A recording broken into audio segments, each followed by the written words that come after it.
Hello, today I would like to talk about two of my favorite little percussion builds, so let's dive right on in. So first of all, I want to talk about my hi-hat setup here. So I'm using the hi-hat module from Hora, which I really like because it gives us not only closed and open hi-hats, but it also gives us an accent input, which is a lot of fun. And my sequence is being built on the back of Permutation by Grayscale, and I'm using Permutation only for the gate grid down here. I'm not using it for the voltage sequence, but this is a very powerful module. It can be used for melodies and whatever you like, but this is just how I use it for creating gates for percussion. What I like to do is set up the first and second gate outputs and send them to the closed and open of the hi-hat. And all that's doing is it's taking this sequence from up here, just sending gates throughout this grid. So it's going to start the sequence on 1, and then 1 beat later it'll start the sequence on 2, and so on and so forth through the grid. So you get the same pattern being played on each of the outputs, just offset by 1 note. Now this knob here, for the purposes of just creating gates, when it's switched all the way from one side to the other, it's just going to create a constant sequence, so there's not going to be any variations. But if you open it up, the closer you move it towards the center, the more randomness you add to the sequence, and you'll be creating permutations of the sequence. Now, the other important knob to be using on permutations is the bit knob down here. This is going to determine just how long your sequence is. So if we only have one note in our sequence and we have a constant sequence all the way throughout, this is what we're going to have.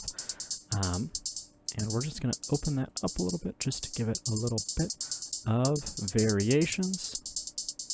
I like to set it around usually between 6 and 10 just to get longer sequences out of it. And just to add a little bit more flair, I'm going to put in a little bit of reverb. And that's how I make hi-hats for the most part. So let's scroll down a little bit and check out our snare drum.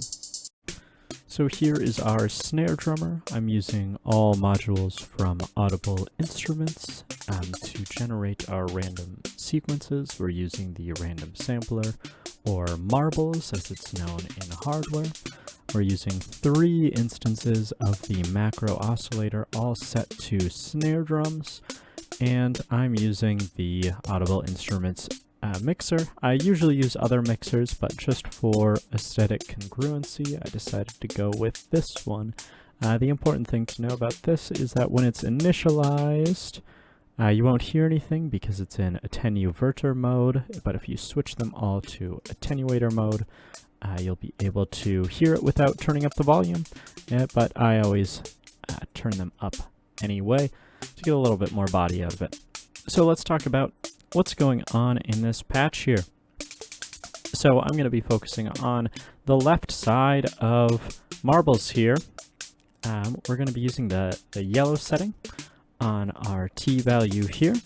And what that's going to do is it's going to turn these 2 outputs into clock multipliers or dividers randomly based off of our external clock, where T2, the center output, is always giving us a steady gate from that clock.